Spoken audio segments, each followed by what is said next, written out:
Hi everyone, আসসালামু আলাইকুম। Welcome back to my channel. সবাইকে জানাই রমজানুল মুবারক। কেমন আছেন সবাই? আজকে আপনাদের সাথে শেয়ার করব আমাদের 2026 সালের প্রথম রোজার ব্লগ।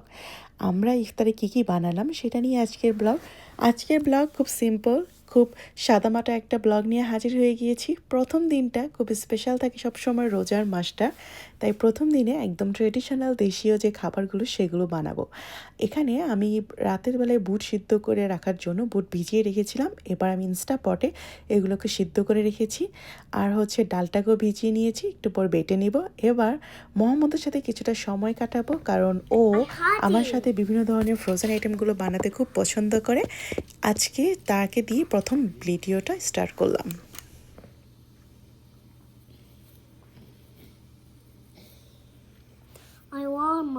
বল করো, কয়টা হলো? 1, 2, 3, 4, 5, 6, 7, 8, 9, 10, 11, 12, 13, 14, 18, 16, এটা 17. রাউন্ড করো, গোল করো, এটাকে গোল করো। কিভাবে গোল করতে হয় দেখা দাও, এভাবে। ওকে, 17, টেক ইট। 18. এটা করে গোল করো।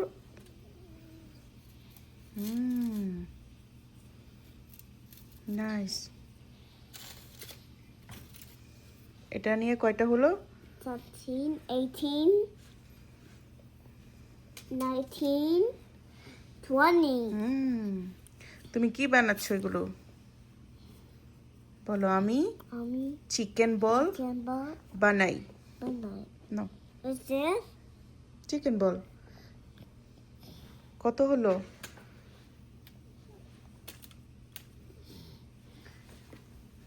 না, গোল করো, গোল করো। হ্যাঁ হ্যাঁ, তাড়াতাড়ি করো, ইফতারের টাইম হয়ে যাচ্ছে তো। এগুলোকে আমরা ফ্রোজেন করে রাখবো, তারপর আরেকদিন আমরা এগুলোকে ইফতারিতে বানাবো। ওকে,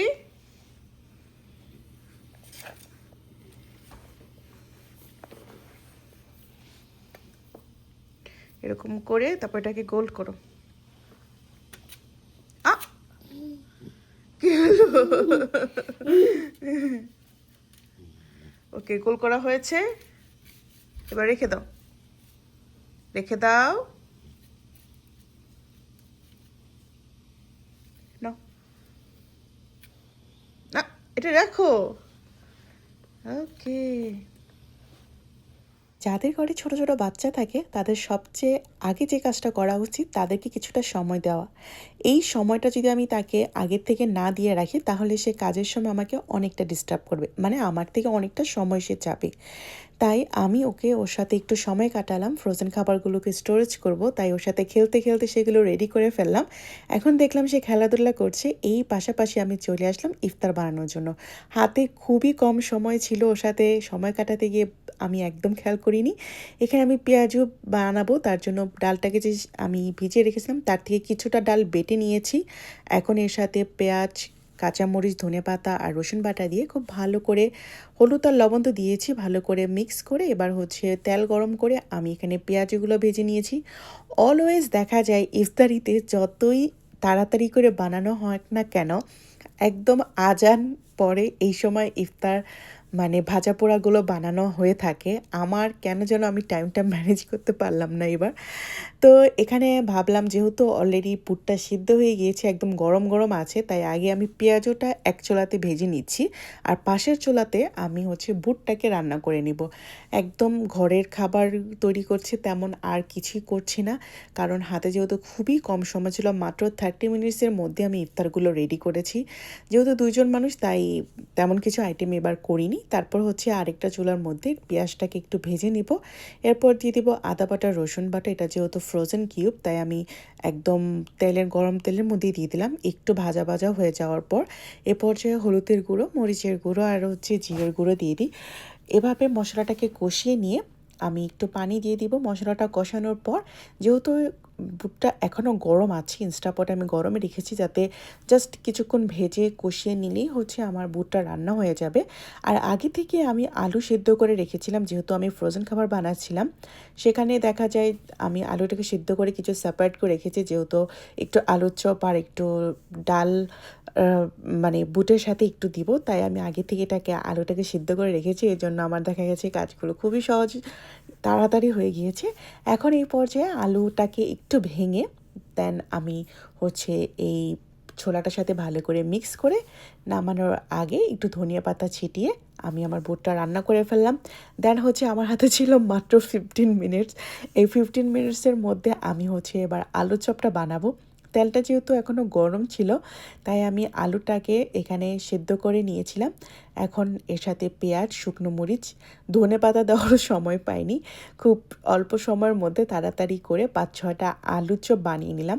কেন যেন ইফতারের প্লেটারগুলোর মধ্যে এই 4টা জিনিস না থাকলে যেন মনে হয় কিছু একটা নাই, মিসিং। বারবার আমার হাজব্যান্ড বলছিল যে না থাক, আজকে মানে যদি আলুর চপ না হয়, বেগুনি না হয়, কিছু হবে না। কিন্তু আমার মনটা কেন যেন মানছিল না যে না বানাবো, যেহেতু আজকে ইফতার সে মানে যেভাবে সাধারণত রমজানের 30টা দিনের মধ্যে কিন্তু ভাজা পোড়াটা তেমন একটা বানানো হয় না, আমার খুব কম বানানো হয়। স্পেশালি ফার্স্ট ডেতে তো আমি বানাই, তাই ভাবলাম যে একদম 4টা আইটেমই রাখবো। তো এখানে আমি বেসনটা গুলিয়ে নিলাম। এখানে হচ্ছে আমি বেসন দিয়ে দিলাম, হলুদের গুঁড়া, লবণ, অ্যাট দ্যাটস ইট। এটা খুব ভালো করে মিক্স করে নিয়েছি, আমার ব্যাটারটা রেডি। যদি 30 মিনিটস আগে করে রাখা হয় তাহলে কিন্তু খুব ভালো হয়। যেহেতু হাতে সময় ছিল না, এবার হচ্ছে আমি তাড়াতাড়ি করে আলুর চপটা বানিয়ে নিলাম। আলুর চপটা যখনই আমি তেলে দিলাম তার একটু পরে আজান দেওয়া শুরু হয়ে গেছে। আমি তাই শরবত আর খেজুরটা সার্ভ করে আমরা ইফতারটা স্টার্ট করে নিলাম। আর নামাজের পড়ার শেষের দিকে আমি ইফতারগুলো সার্ভ করব। তখন দেখা যাবে ইজিভাবে বসে একটু টাইম নিয়ে ইফতার করা হয়, কারণ যেহেতু মাগরিবের ওয়াক্তটা খুব তাড়াতাড়ি চলে যায়, তাই হচ্ছে ইফতারিতে একটু ফার্স্ট ডেতে হয়তো ম্যানেজ করতে একটু সময় লেগেছে। এভাবে আমি আমার ইফতারিটা রেডি করলাম। কিন্তু সবচেয়ে মজার বিষয় যেটা, যে ইফতার জিনিসটা নিয়ে ফ্যামিলির সাথে বসে যে একটা খাওয়া, এটার আনন্দটা হচ্ছে দ্বিগুণ হয়ে যায় যখন ফ্যামিলি মেম্বারটা চলে আসে। তো যেহেতু এবার আমাদের রমজানটা একাই কাটতে হচ্ছে, তাই আমি আর মোহাম্মদের বাবাই হচ্ছে একা একাই ইফতারি করছি, সাথে মোহাম্মদ তো খেলাধুলা করছিলই। তো এবার হচ্ছে আমি বেগুনিটা ভেজে নিয়েছি, এবার আমরা হচ্ছে ইফতারি রেডি করে ফেলবো। আপনাদের রমজান কেমন কাটলো সেটা কিন্তু কমেন্টস বক্সে জানাতে একদম ভুলবেন না। আপনারা কি আমার মতন ফার্স্ট রমজানের দিন মানে এই ট্র্যাডিশনাল ইফতারি করতে পছন্দ করেন কিনা সেটাও কিন্তু কমেন্টস বক্সে জানাবেন। ভালো থাকবেন সবাই, দেখা হবে আপনাদের সাথে নেক্সট ব্লগে। খুব তাড়াতাড়ি আর অনেকগুলো ব্লগ নিয়ে হাজির হয়ে যাব। আর আপনাদের কাছে আমার এই ব্লগটা কেমন লাগলো সেটা কিন্তু কমেন্টস বক্সে জানাতে একদম ভুলবেন না। আপনারাও কি ইফতারেতে সবচেয়ে বেশি দেশীয় খাবার খেতে পছন্দ করেন না অন্যান্য খাবার খেতে পছন্দ করেন, সেটাও কিন্তু কমেন্টস বক্সে জানাতে একদম ভুলবেন না। ভালো থাকবেন সবাই, দেখা হবে নেক্সট ব্লগে। আজকে পর্যন্তই, আল্লাহ হাফেজ।